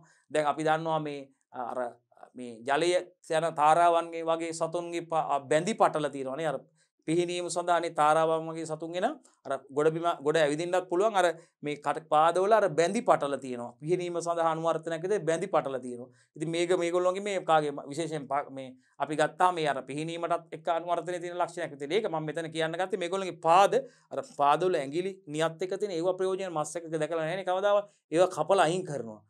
ලෙග් එකක් ගත්තාම අර ඒවා කපලා අයින් කරාට පස්සේ තමයි ඒක හරි ප්‍රමාණයට ඉහළින් කපන්න ඕනේ. පාද වල සමහර ගොඩාක් යටින් කපනවා. ඒතකොට ක්වොලිටි නෑ මස්. අර ඒ වගේ කකුල් වල යට කෑලි ගොඩාක් තියෙන කපන්නේ නෑ ඒක. ලෙග් එකක් ගත්තාම මේක අර උඩ කොටස අර යට කෑලි ඇඟිලි අයින් කරලා තියෙන පාදේ අයින් කරලා තියෙන්නේ. ඈ කකුල තියෙනවා, ලෙග් එක මෙහෙන් තියෙනවා, අර තියෙනවා පහලට. නමුත් අර මේ ඇඟිලි අර ඒ දෙවනිය සාහිත කොටස් ඒවා තියන්නේ. ඒවා ගුණාත්මක බව පිරිහීමට ගුණාත්මක වෙන්නේ හානි වීමට හේතු සිදු වෙනවා. ඒක නිසා ඒවා ඉවත් කරනවා පුතේ. මොකද කරන්නේ? අතුණු බහන්, හිස, පාද ඉවත් කිරීම කරනවා. ඊට පස්සේ සේදීම පුතේ. 9 වෙනි පියවර සේදීම. සේදීම මගින් මොකද කරන්නේ පුතේ? සියලුම අපද්‍රව්‍ය ඉවත් කිරීම සඳහා සේදීම කළ යුතුයි. රයිට්. පියවර අංක 10. ඔන්න පෝස්ට් මෝෂන් එක පශ්චාත් මරණ පරීක්ෂණය. මේකෙදි රෝගී වූ ආසාදිත සතුන් ඉවත් කරන්න පුළුවන්. පශ්චාත් මරණ පරීක්ෂණයේදී රෝගී වූ හෝ මරණයෙන් පස්සේ නැත්නම් සතා ඝාතනය කිරීමට පස්සේ අපිට යම් කිසි රෝගී තත්ත්වයක් තියෙන සත්තු හරි යම් රෝගී තත්ත්වයක් ආසාදනය වෙලා තියෙන සත්තු හරි හදිසියේ බැරි වෙලාවත් හිටියොත් එහෙම අතපසු වීමකින් හරි හිටියොත් මේ අපි අහපව් මේ කරන පෝස්ට් මෝෂන් එකේදී නැත්නම් පශ්චාත් මරණ පරීක්ෂාව සතා ඝාතනයේ පසුව සිදු කරන මරණයේ පරීක්ෂණයකුත් සිදු කරන්නේ. ඒකයි මෙතනදිත් නැවත සැරයක් පරීක්ෂා කරලා බලනවා. විශේෂයෙන්ම රෝගී වූ හෝ ආසාදිත වූ සතුන් තියෙනවා නම් ඉන්නවා නම් ඒ සතුන් ඉවත් කරන්න කටයුතු කරනවා දරුවනේ. රයිට් හරි හොඳයි. අන්න ඊට පස්සේ 11 වෙනි පියවර තමයි දරුවනේ ශීතනය කිරීම සිදු කරන්නේ. බලමු ඊට පස්සේ මොකක්ද කියලා. අපි ඊට පස්සේ පුතේ සතා රයිට් මේ 10 වෙනි පියවරේදී පෝස්ට් මෝෂන් එකෙන් පස්සේ මොකද කරන්නේ පුතේ 11 වෙනි පියවර පුතේ ශීතනය. සෙල්සියස් අංශක 2.2ක උෂ්ණත්වයේ කීයකට පුතේ සෙල්සියස් 2.2ක උෂ්ණත්වයෙන් යුතු ජලයේ විනාඩි 15ක් පමණ ගිල්වා තබා මස්වල උෂ්ණත්වයේ පහත දමනවා. දැන් අර මස්වල සතා මිය ගිහිල්ලා ඉන්නේ. මේ මුලින්ම මේ උෂ්ණත්වයේ සතාගේ පහළ දාගන්න මොකද කරන්නේ? සෙල්සියස් අංශක 2.2 පමණ පවතින රයිට් හරි සෙල්සියස් අංශක 2.2 උෂ්ණත්වයේ පවතින සීත ජලයේනේ සීත ජලයේ සෙල්සියස් අංශක 2.2 සෙල්සියස් අංශක 2.2 උෂ්ණත්වයේ යුතු ජලයේ සතා පුත මොකද කරන්නේ? විනාඩි 15ක් විතර ගිල්වලා තිබලා තබා මගෙන් මොකද කරන්නේ? තබා මස්වල උෂ්ණත්වයේ පහත දමනවා. රයිට් මේක අදිශී ඩීප් ෆ්‍රීස් කරන්න කලින් සිදු කරන්න ඕන ක්‍රමයක්. දැන් ඔබට මතකද අපේ ශේෂ්ත්‍ර තාපය ඉවත් කරනවා කියලා ශේෂ්ත්‍රයෙන් අස්වන නෙලාගෙන ඇවිල්ලා පරායන සඳහා සකස් කරද්දී මේවා ගබඩා කරන්න ප්‍රශස්ත උෂ්ණත්වවල ගබඩා කරන්න කලින් ශේෂ්ත්‍ර තාපය ඉවත් කරනවා කියන්නේ ෆීල්ඩ් හීට් එක අයින් කරනවා කියන්නේ දරුවනේ.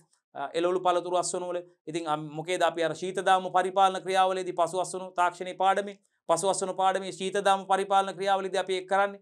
ඒ වගේ මෙතනදී සතා ඝාතනය කළා පෝස්ට් මෝෂන් එකෙන් පස්සේ පුතේ මොකද කරන්නේ දරුවනේ? ඒ ශීතනීය පියවර මේ ශීතනීය පියවරේදී පුතේ මේ සෙල්සියස් අංශක 2.2 උෂ්ණත්වයේ තියෙන ජලයේ සතා විනාඩි 15ක් පමණ ගිල්වා තියලා මස්වල උෂ්ණත්වයේ පහළ දානවා. මේක ඩීප් ෆ්‍රීස් කරන්න කලින් නැත්නම් අධිශීතනයට පෙර සූදානමක් විදිහට අපිට හඳුන්වන්න පුළුවන්. මේ අධිශීතනයට පෙර සූදානමකි. ඊට පස්සේ පැක් කරන්න පුළුවන් පුතේ ඇසිරීම කරන්න පුළුවන්. රයිට් දැන් ඔබ දන්නවා මස් ඇසුරලා තියෙනවා මේ උරවල විශේෂයෙන්ම වෙළඳ පොලේ දීපු මස් මිලදී ගන්න ගියොත් දරුවනේ මේ half chicken full chicken විදිහට ගන්න යනකොට අපි දන්නවා ඩීප් ෆ්‍රීස් කරපුවා තමයි තියෙන්නේ නිෂ්පාදන දිනය සහ කළු කිත්වීමේ දිනය අපිට අනිවාර්යෙන් බලන්න ඕනේ. ඒ වගේම මේ ඇසුරුම කැඩිලා නම් තියෙන්නේ අසුරුන පළුදු වෙලා නම් ගන්න එපා පුතේ. සම්පූර්ණ ඇසුරුම හරියටම තියෙන එකක් ගන්න. සමහර වගේ මේ ඇතුලේ ඉන්න චිකන් පළුව හරි කුකුලා හරි ඒ මස් චිකන් එක පේනවා හොඳට. එතකොට ඒවට අපද්‍රව්‍ය ඒවා තුලින් ඇතුල් වෙන්න පුළුවන් මේ ශීතකරණ වල තිබ්බත් පුතේ ආසාදන වෙන්න පුළුවන් අවස්ථා තියෙනවා. අපි දන්නවා ඩීප් ෆ්‍රීස් කරපුවාම මේවා ගොඩක් මග යනවා. නමුත් ගන්නකොට අපිට කොහොමවත් හොඳයි මේ අසුරුම ඩැමේජ් වෙලා තියෙනව ගන්න එපා. අසුරුම හොඳට තියෙන සම්පූර්ණ තියෙන අසුරුම වැසිලා තියෙන ආවරණ වෙලා තියෙන එකක් තෝරගන්න. අසුරුම ඩැමේජ් වෙච්ච ඒවා ඉරිච්ච ඒවා ගන්න එපා. රයිට් එතකොට අපි ගුණාත්මක දත්තය ගැන පාඩම් කරනකොට කතා කරනවා විශේෂයෙන්ම එහෙනම් මතක තියාගන්න ඊට ඇසිරීම. එතකොට අපිට මේ ඇසිරීමෙන් බලාපොරොත්තු වෙන ඒකාකාර බවින් යුතු නිෂ්පාදනයක් වෙළඳ පොළට යවීමට. දැන් අපි දන්නවා half chicken කියලා භාගේ සම්පූර්ණ කුකුලා විදියට එවනවා. ඒ වගේම භාග විදියටත් එවනවා. ඒ වෙනකොට අපිට මේක ඇත්තටම මේ වෙළඳ පොළට මේක යවනකොට පහසුයි මේ විදියට ඇසිරීම මගින්. මොකද ඒකාකාර බවින් යුතු නිෂ්පාදන අපිට වෙළඳ පොළට යවීමට අවස්ථාව ලැබෙනවා.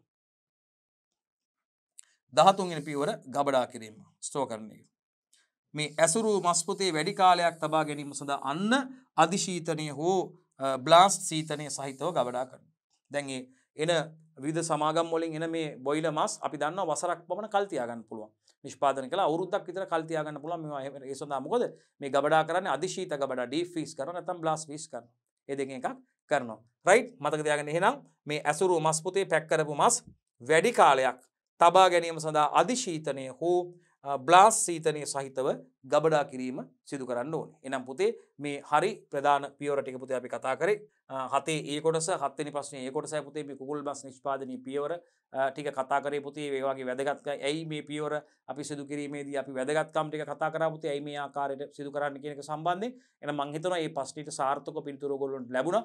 මේක හොඳට අධ්‍යයනය කරලා දරුවනේ මේට අදාළ සිද්ධාන්ත කොටස් හොඳට කියවලා ඔබට මේක පහසු වෙන විදිහට මතක තියාගන්න පුළුවන් පිළිතුරු ලියන්න පුතේ. ඉතින් මේ පියවර ටික පුතේ අනිවාර්යයෙන්ම වැදගත් වෙනවා. අතිශය වැදගත් පියවර ටික මේ කතා කරේ. අපි සම්පූර්ණ මේ පියවර ටික කතා කරා බොයිලර් කුකුල් මස් නිෂ්පාදනයේට නිෂ්පාදන සැකසීම සම්බන්ධයෙන් මේ පියවරයන් දුර පුතාලත් එක්ක විස්තරාත්මකව කතා කරා පුතේ. මම හිතනවා ඔබට ඒ සම්බන්ධ පුළුල් අවබෝධයක් දුර පුතාලට ලැබෙන්නේ නැති කියලා. 7 වෙනි ප්‍රශ්නේ B කොටසත් එක්කයි දුවේ පුතේ ඔබ සම්බන්ධලා ඉන්නේ. 2020 උසස් පෙළ ජෛව පද්ධති තාක්ෂණවේදී රචනා ප්‍රශ්න පත්‍රයේ B කොටස රචනා ප්‍රශ්නත් එක්කයි දුවේ පුතේ සම්බන්ධලා ඉන්නේ. 7 වෙනි ප්‍රශ්නේ B කොටස එකයි දුවේ පුතේ ඔබ සම්බන්ධලා ඉන්නේ. නැත්නම් 3 වෙනි ප්‍රශ්නේ B කොටස විදිහට අපිට හඳුන්වන්න පුළුවන් ඒක. 7B පොලිතින් උමගක් තුල භෝග වගා කිරීමේ ප්‍රධාන බාධක විස්තර කරන්න කියලා කියන්නේ. දරුවනේ පාලිත පරිසර තත්ත්වයට ති භෝග වගාව ඒකකයේ දරුවනේ 11 වෙනි ශ්‍රේණියට අදාළ හැමදෑම අහනවා පුතේ. අනිත් එක අනිවාර්යයෙන්ම ව්‍යුහගත රචනා ප්‍රශ්න වෙන්න පුළුවන්, රචනා ප්‍රශ්න වෙන්න පුළුවන්, බහුවර්ණ ප්‍රශ්නවත් අහනවා පුතේ. විශේෂයෙන්ම අපි කතා කරන්න ඕනේ දරුවනේ මෙන්න මේ ආකාරයට ඔබ පසුගිය විභාග ප්‍රශ්න පත්‍ර සාකච්ඡා කිරීමෙන් ඔබට ලැබෙන දැනුම අවබෝධයත් එක්ක දරුවනේ ඔබට අවසන් ප්‍රශ්න පත්‍රය සඳහා බය නැතුව සාර්ථකව මුහුණ දෙන්න ශක්තිය ලැබෙනවා දරුවනේ. ඉතින් ඒ සඳහා ශක්තිය ලැබෙන්න නම් ඔබ හැකි පමණ පසුගිය විභාග ප්‍රශ්න පත්‍රවල තියෙන බහුවර්ණ ප්‍රශ්න, රචනා ප්‍රශ්න සහ ව්‍යුහගත රචනා ප්‍රශ්න වලට පිළිතුරු ලියලා හුරු වෙන්න ඕනේ දුවේ පුතේ.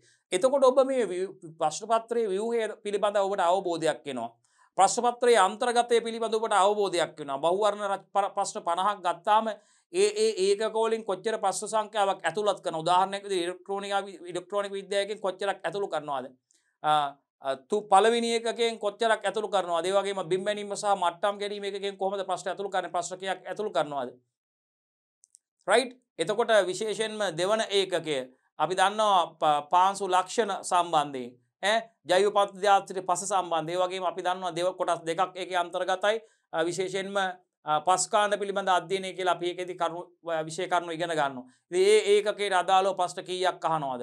බහුවර්ණ ප්‍රශ්න. රචනා ප්‍රශ්න පත්‍රයේ අන්තර්ගතය කොහොමද?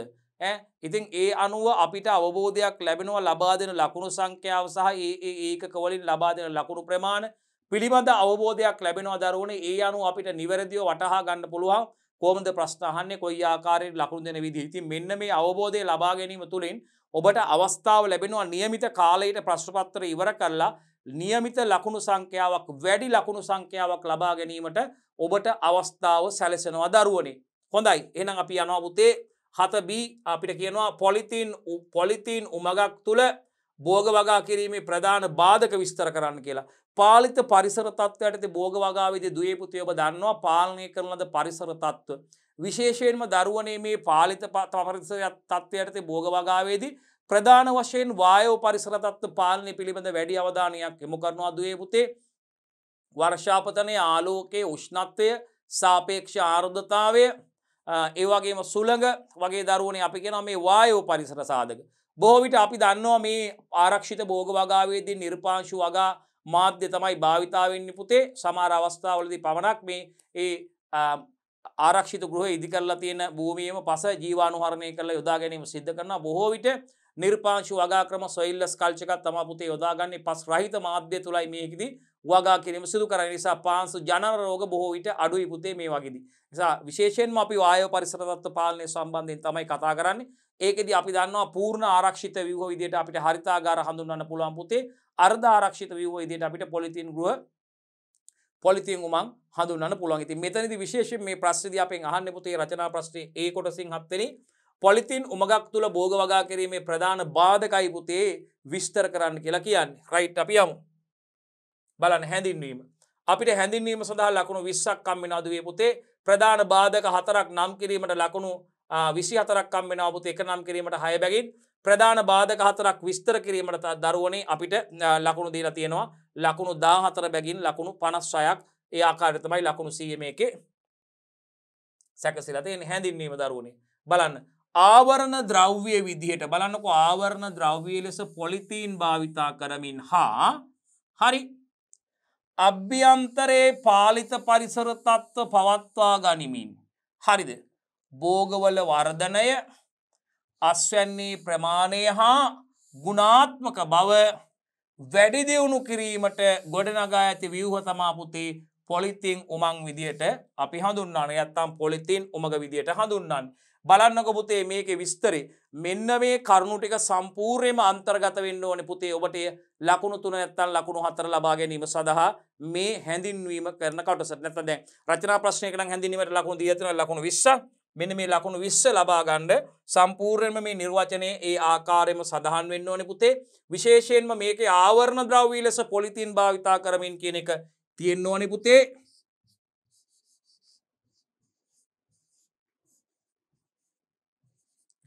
ආවරණ ද්‍රව්‍ය ලෙස කවුද දරුවනේ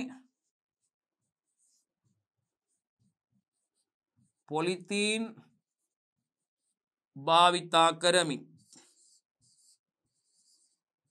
ආවරණ ද්‍රව්‍ය ලෙස පොලිතීන් භාවිතා කරමින් හා පොලිතීන් භාවිතා කරමින් ඊළඟට හරිද ආවරණ ද්‍රව්‍ය නැත්නම් සෙවිලි ද්‍රව්‍ය විදිහට මොනවද පුතේ භාවිතා කරලා තියෙන්නේ පොලිතීන් භාවිතා කරමින් හා අභ්‍යන්තරයේ පාලිත පරිසර තත්ත්ව පවත්වා ගනිමින් right දෙක අභ්‍යන්තරයේ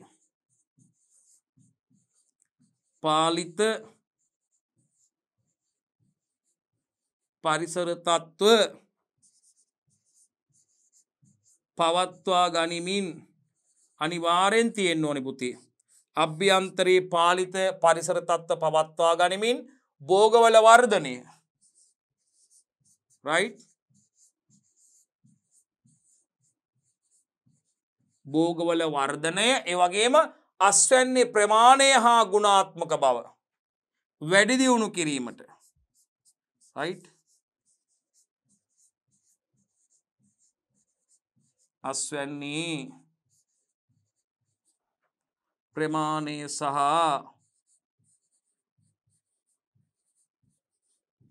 ගුණාත්මක බව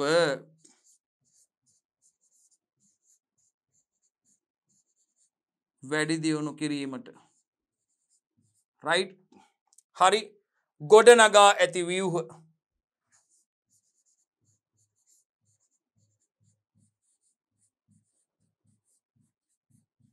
තමයි පුතේ අපි පොලිතීන් උමන් කියලා හඳුන්වන්නේ බලන්න මේ පොලිතීන් උමන අර්ථ දැක්වීම සඳහා ලකුණු 20ක් පොලිතීන් උමක අර්ථ දැක්වීම සඳහා ලකුණු 20ක් දීලා තියෙනවා කොහොමද පුතේ එහෙනම් මේ මොනවද අන්තර්ගත වෙන්න ඕන කරුණු ආවරණ ද්‍රව්‍ය ලෙස පොලිතීන් භාවිතා කරමින් කියන වචනේ තියෙන්න ඕනේ පුතේ මේ කරුණු තියෙන්න ඕනේ අභ්‍යන්තරයේ පාලිත පරිසර තත්ත්ව පවත්වා ගැනීම තියෙන්න ඕනේ පුතේ ඒ වගේම භෝගවල වර්ධනය ඒ වගේම අස්වැන්නේ ප්‍රමාණය සහ ගුණාත්මක බව වැඩි දියුණු කිරීමට කියන එක පුතේ තියෙන්න ඕනේ පුතේ අපි මේකෙන් බලාපොරොත්තු වෙන්නේ හාමස්ට් එකේ ක්වොලිටි එකයි ක්වොන්ටිටි එකයි කියන්නේ ගුණාත්මකව සහ ප්‍රමාණාත්මකව ඉහළ අස්වැන්නක් ලබා ගන්න පුතේ ගුණාත්මකව කියපුවම ක්වොලිටි එක අස්වැන්නේ ඒ වගේම ප්‍රමාණාත්මකව කියපුවම අස්වැන්නේ ක්වොන්ටිටි එක මෙන්න මේ දෙක ඉහළ අගයක පවත්වා ගන්න ඕනේ පුතේ ප්‍රමාණාත්මකව සහ ගුණාත්මකව ඉහළ අස්වැන්නක් ලබා ගැනීම සඳහා භාවිතා කරන ව්‍යුහ විදිහටයි පුතේ අපි පොලිතීන් උමන් හඳුන්වන්නේ මෙන්න මේ අර්ථ දැක්වීම පුතේ විශේෂයෙන්ම ව්‍යුහගත මාදිලියේ ප්‍රශ්නයක නම් මෙන්න මේ කරුණු සියල්ලම මේ අන්තර්ගත වෙන්න ඕනේ මේ අර්ථ දැක්වීමට විශේෂයෙන්ම රචනා ප්‍රශ්නෙටත් ලකුණු 20ක් ලබා දෙන ප්‍රශ්නයක් මේ කරුණු ටික අන්තර්ගත වෙන්න ඕනේ පුතේ අර්ථ දැක්වීම සඳහා තව සැරයක් බලමු අපි එහෙනම් ආවරණ ද්‍රව්‍ය ලෙස පොලිතීන් භාවිතා කරමින් හා අභ්‍යන්තරයේ පාලිත පරිසර තත්ත්ව පවත්වා ගනිමින් ගෘහය තුල අභ්‍යන්තරයේ පාලනය කරන ලද පරිසර තත්ත්ව නැත්නම් පාලිත පරිසර තත්ත්ව පවත්වා ගනිමින් right භෝගවල වර්ධනය නේද අපි භෝගවල වර්ධනය ඒ වගේම අස්වැන්නේ ප්‍රමාණය සහ ගුණාත්මක බව වැඩි දියුණු කිරීමට පුතේ ගොඩනගලා තියෙන ව්‍යුහ තමයි පොලිතීන් උමන් විදිහට අපි හඳුන්වන්නේ මේ අර්ථ දැක්වීම මේ ආකාරයෙන් නියමිත පරිදි පුතේ ව්‍යුහගත ප්‍රශ්නික වේවා රචනා ප්‍රශ්නයක වේවා මේ අර්ථ දැක්වීම මේ කරුණු අඩංගු වෙන විදිහට නිවැරදිව සඳහන්ව ලියන්න ඕනේ පුතේ ඒ පිළිබඳ අවබෝධය ඔබට අනිවාර්යයෙන්ම ඉන්න ඕනේ right බෝඩ් එක බලන්න නැතුව අපි කියමු බලන්න පොඩ්ඩක් පොලිතීන් උමගක් කියන එක දරුවනේ පොලිතීන් උමගක් කියන එක right උත්සාහ කරන්න දරුවනේ පොලිතීන් උමගක් කියන එක අර්ථ දක්වන්න සෙවිලි ද්‍රව්‍ය ලෙස නේද පුතේ ආවරණ විදිහට නැත්නම් සෙවිලි ද්‍රව්‍ය විදිහට පොලිතීන් භාවිතා කරලා අභ්‍යන්තරයේ පාලිත පරිසර තත්ත්ව පවත්වා ගනිමින් නේද පුතේ අභ්‍යන්තරයේ පාලිත පරිසර තත්ත්ව පවත්වා ගනිමින් අස්වැන්නේ වර්ධනය වගේම ගුණාත්මකව සහ ප්‍රමාණාත්මකව ඉහළ අස්වැන්නක් ලබා ගැනීම සඳහා භාවිතා කරන ව්‍යුහ තමයි පුතේ පොලිතීන් උමන් කියලා කියන්නේ ආවරණ ද්‍රව්‍ය ලෙස පොලිතීන් භාවිතා කරමින් අභ්‍යන්තරයේ පාලිත පරිසර තත්ත්ව පවත්වා ගනිමින් භෝග වර්ධනය ඒ වගේම අස්වැන්නේ ප්‍රමාණය සහ ගුණාත්මක බව වැඩි දියුණු කිරීමට ගොඩනගා ඇති ව්‍යුහ තමයි පුතේ අපි පොලිතීන් ව්‍යුහ කියලා නැත්නම් පොලිතීන් උමන් විදිහට හඳුන්වන්නේ right අපි යන් ඉදිරියට හැදිමින් පස්සේ අපි යනවා පුතේ මේ පොලිතීන් උමගක් තුල භෝග වගා කිරීමේ ප්‍රධාන බාධක මොනවද කියලා පුතේ එකක් පුතේ ආරම්භක නැත්නම් මූලික පිරිවැය මූලික ප්‍රාග්ධනය වැඩි පුතේ මේ සඳහා වැය වෙන මූලික ප්‍රාග්ධනය වැඩි පුතේ මූලික ප්‍රාග්ධනය වැඩි ඒ කියන්නේ අපි විවෘත වගාවකට සාපේක්ෂව පුතේ මේ පොලිතීන් උමන් සඳහා වැඩි මූලික ප්‍රාග්ධනයක් යෙදවීමට සිදු වෙනවා පුතේ. ඒ පොලිතින් මිලදී ගන්න, ආරක්ෂිත ගෘහය ඉදි කරන්න, මේ උමග ඉදි කරන්න පුතේ. ඒ සඳහා භාවිතා කරන මේ සෙවිලි ද්‍රව්‍ය, අනිකුත් ද්‍රව්‍ය දරුවනේ ඇතුලේ පාලිත පරිසර තත්ත්ව ලබා දීම සඳහා අනුගමනය කරන ඒ ක්‍රියාවලිය සඳහා අවශ්‍ය කරන උපාංග දරුවනේ ආරක්ෂිත ව්‍යුහයක් ගොඩනැගීමේදී ඒ සඳහා මේ සඳහා මූලික ප්‍රාග්ධනයක් යනවා පුතේ. වැඩි මූලික පිරිවැයක් ප්‍රාග්ධනයක් දැරීමට සිදු වෙනවා සාමාන්‍යයෙන් අපි බාහිර පරිසරයේ බාහිරව භෝග වගා කරනවට වඩා පුතේ. රයිට්? එහෙනම් විවෘත වගාවකට සාපේක්ෂව පුතේ පොලිතුන් මං සඳහා වැඩි මූලික ප්‍රාග්ධනයක් යෙදවීමට සිදු වෙනවා. ඒ වගේම පුතේ ඉහළ තාක්ෂණික දැනුමක් අවශ්‍ය ක්‍රමවේදයක්. ඒකත් මේ පොලිතින් උමගත් තුළ භෝග වගා කිරීමේ ප්‍රධාන බාධකයක් විදිහට අපි සඳහන් කරන්න පුළුවන් පුතේ ඉහළ තාක්ෂණික දැනුමක් අවශ්‍ය වීම. ඒ වගේම අභ්‍යන්තර පාරිසරික සාධක කෘත්‍රිමව පාලනය කරන්න ඕනේ පුතේ. ඇතුළත තියෙන මේ අපි කියවා වායව පරිසර තත්ත්ව පාලනය කිරීමක් ප්‍රධාන වශයෙන් සිදු වෙනවා පුතේ. අභ්‍යන්තර පරිසර තත්ත්වයෙන් ඇතුළත තියෙන අපි දන්නවා ඇතුළත තියෙන රත්තු වාතය ඉවත් කරන්න පුතේ එක්සෝස් ෆෑන් නේද පුතේ එක්සෝස් ඇන්ඩ් සර්කියුලේෂන් ෆෑන් අපි කියනවා පිටකර පංකා සවි කරලා තියෙනවා පුතේ එකක් රයිට් අපි කියවා වගේ ගෘහයේ අභ්‍යන්තරයේ ආලෝකය උෂ්ණත්වය තෙතමනේ වාතය වැනි සාධක කෘත්‍රිමව ප්‍රශස්ත ලෙස පාලනය කළහොත් පුතේ භෝග වර්ධනයට රයිට් පාලනය නොකළහොත් භෝග වර්ධනයට බාධාවක් ඇති වෙන්න පුළුවන්. ඉතින් මේ ගෘහය තුල මෙන්න මේ කියපු වායව පරිසර තත්ත්ව ගෘහයේ අභ්‍යන්තරේ ගෘහයේ ඇතුලේ ආලෝකයේ පුතේ ප්‍රශස්ත ආලෝක තත්ත්ව ලබා දෙන්න ඕනේ. ප්‍රශස්ත උෂ්ණත්ව තත්ත්වයක් පවත්වා ගන්න ඕනේ. තෙතමනේ පවත්වා ගන්න ඕනේ. මේ සඳහා උපක්‍රම භාවිතා කරනවා පුතේ. උසස් තාක්ෂණික ක්‍රමවේද උසස් ක්‍රමවේද භාවිතා කරලා ඒ සඳහා විශේෂිත උපකරණ පුතේ සංවේදක සහිත උපකරණ තියෙනවා පුතේ. ඒ වගේම මේ ගෘහය තුල අපිට අර අපි කිව්ව ඇතුළත වාතය ඉවත් කරන රත්තු වාතය ඉවත් කරන පිටකර පංකා තියෙනවා පුතේ. මේ මිහිදුම් ආකාරයේ ජලය ලබා දෙන්න සකස් කරලා තියෙනවා පුතේ ඒ ආකාරයට. රයිට්? ඉතින් අභ්‍යන්තරයේ ආලෝකයේ උෂ්ණත්වය තෙතමනය ඒ වගේම වාතය වැනි සාධක කෘත්‍රිමව ප්‍රශස්ත ලෙස පාලනය කරේ නැත්නම් පුතේ භූගෝල වර්ධනයට බාධා ඇති වෙන්න පුළුවන්. එහෙනම් අභ්‍යන්තර පාරිසරික සාධක කෘත්‍රිමව පාලනය කළ යුතු වීම පුතේ මේකේ අපිට අර බාධක විදියට සීමාකාරී සාධක විදියට හඳුන්වන්න පුළුවන්. ඒ වගේම මේ තුල වගා මාධ්‍ය හිඟවීම කොහොබත් වැනි. හොඳේ රෝග හා පලිබෝධ ඇතෝ විට රසායනික පලිබෝධනාශක යෙදීමට සිද්ධ වෙනවා. යම් හේකින් රෝග හා පලිබෝධ පොලිතින් උමන් තුළට ඇතුළුනොත් පුතේ ඒ පාලනය කිරීමට රසායනික පලිබෝධනාශක යෙදීම සිද්ධ කරන්න වෙනවා පුතේ අපිට අනිවාර්යෙන්. රයිට්? හරි. ඒ වගේම කල් පැවැත්ම ගැන කතා කරොත් පුතේ හරිතාගාර වැනි ආරක්ෂිත ගෘහවලට සාපේක්ෂව පුතේ කල් පැවැත්ම අඩු වීම නිසා නඩත්තු කටයුතු සඳහා වියදම අධිකව යනවා පොලිතින් උමන් තුල. නිරතුරු අධීක්ෂණය කරන්න ඕනේ පුතේ. මොකද උමග තුල භෝග වගාව ප්‍රශස්තව පවත්වා ගැනීම සඳහා දිනපතා අධීක්ෂණය වැදගත්. විශේෂයෙන්ම සංසරණීය වන ජල රෝපිත වගා පද්ධතිය වල ඒ වගේම සංවේදකවල ක්‍රියාකාරීත්වය සම්බන්ධයෙන් ශුද්ධ ජල සම්පාදන පද්ධතිවල ක්‍රියාකාරීත්වය සම්බන්ධයෙන් විශේෂයෙන්ම ආරක්ෂිත ගෘහ තුල භෝග වගාවේදී භාවිතා කරන ප්‍රධානතම ශුද්ධ ජල සම්පාදන ක්‍රමවේදයේ විදිහට බිඳු ජල සම්පාදනය අපිට හඳුන්වන්න පුළුවන්. බඳුන් තුලට ජලය ඩ්‍රිප් වයිස් බිඳුව පතිත වෙන්න දරුවනේ කූරු ගහලා තියෙනවා සකස් කරලා තියෙනවා. අපි දන්නවා බිඳු ජල සම්පාදන පද්ධතියක් තමයි ඒ තුල ක්‍රියාත්මක වෙන්නේ. ඉතින් මේවා නිතිපතා දිනපතා පරීක්ෂාවකට ලක් කරන්න ඕනේ පුතේ. ඒකත් ඇත්තටම මේක අපිට මේ තුල තියෙන බාධාවක් විදිහට හඳුන්වන්න පුළුවන්. රයිට් පුතේ 7 වෙනි ප්‍රශ්නේ C කොටස අවසන් කොටසට පුතේ අපි ඇවිල්ලා ඉන්නේ. යම් පුද්ගලයෙකුට මස් සැකසුම් කර්මාන්තයක් ආරම්භ කිරීමට අවශ්‍යයි නම් පුතේ ඔහුගේ ඇයගේ ව්‍යාපාරයට අදාළ ප්‍රධාන උපකාරක සේවාවන් ඒවායේ වැදගත්කම් සමග අපිට සඳහන් කරන්න කියනවා. යම් කිසි පුද්ගලයෙක් අරමුණු කරගෙන ඉන්නවා පුතේ මස් සැකසුම් කර්මාන්තයක් ආරම්භ කරන්න. මස් සැකසීමේ කර්මාන්තයක් ආරම්භ කරන්න යම් කිසි පුද්ගලයෙක්ට අවශ්‍යයි නම් ඒ පුද්ගලයාගේ නැත්නම් ඔහුගේ හෝ ඇයගේ මේ ව්‍යාපාරයට අදාළ පුතේ ප්‍රධාන උපකාරක සේවාවන් ගැන මොනවද මේ සඳහා අවශ්‍ය ප්‍රධාන උපකාරක සේවාවන් හා ඒ සේවාවන් වල වැදගත්කම් සමග සඳහන් කරන්න කියලා කියනවා. රයිට්? අපි යම් පුතේ ඉදිරියට. රයිට්? ලකුණු ලබා දීලා තියෙන දරුවනේ හැඳින්වීම සඳහා ලකුණු 20කුත් උපකාරක සේවාවන් 8ක් නම් කෙරෙන පුතේ ලකුණු 4 බැගින් දරුවනේ ලකුණු 4 බැගින් කරුණු 8 ලකුණු 32කුත් උපකාරක සේවාවන් 8ක් විස්තර කිරීමට දරුවනේ ලකුණු 6 බැගින් ලකුණු 48කුත් විදිහට තමයි සම්පූර්ණ ලකුණු 100 ලැබිලා තියෙන්නේ.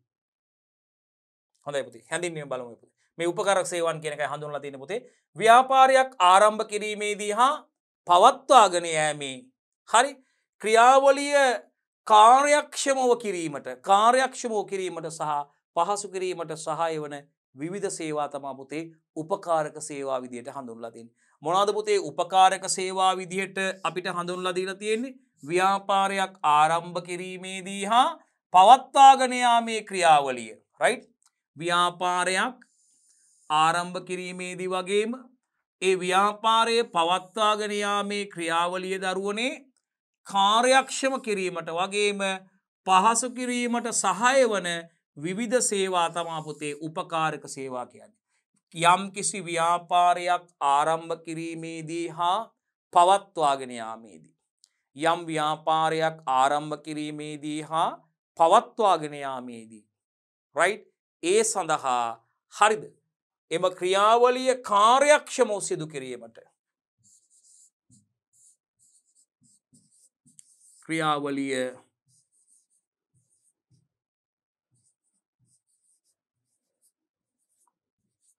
ක්‍රියාවලිය කාර්යක්ෂම කිරීමට නැත්නම් කාර්යක්ෂමව සිදු කිරීමට ක්‍රියාවලිය කාර්යක්ෂම කිරීමට ඒ වගේම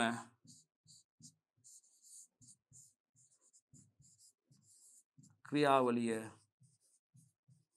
පහසු කිරීමට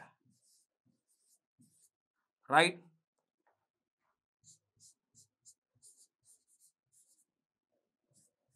සහාය වන විවිධ සේවාවන් රයිට් උපකාරක සේවා විදියට අපිට හඳුන්වන්න පුළුවන් දරුවනේ. මොකද්ද පුතේ? ව්‍යාපාර ආරම්භ කිරීමේදී සහ එම ව්‍යාපාර පවත්වාගෙන යාමේදී පුතේ ඒවායේම ක්‍රියාවලීන් සඳහා ව්‍යාපාර ක්‍රියාවලීන් සඳහා ඒ ක්‍රියාවලින් කාර්යක්ෂම කිරීමට වගේම ඒ ක්‍රියාවලින් පහසු කිරීම සඳහා පුතේ සහාය වන විවිධ සේවාවන් තමා පුතේ උපකාරක සේවාවන් කියන්නේ. ක්‍රියාවලින් කාර්යක්ෂම කිරීමට ඒ වගේම ක්‍රියාවලි පහසු කිරීමට සහාය වන විවිධ සේවාවන් තමා පුතේ උපකාරක සේවාවන් කියන්නේ. වැඩ කාර්යක්ෂම කරන්න වගේම වැඩ ලේසි කරන්න වැඩ පහසු කරන්න අපිට යොදා ගන්නා උපකාරක සේවාවන් තමා පුතේ අපි ඒ නමින් හඳුන්වන්නේ. හරි බලමු අපි මේ මොනවද මේ මස් සැකසුම් කර්මාන්තයක් ආරම්භ කිරීමට අවශ්‍ය ප්‍රධාන උපකාරක සේවා හා ඒ සේවාවෙන්හි වැදගත්කම කියලා. එකක් පුතේ ණය පහසුකම් උපකාරක සේවාව.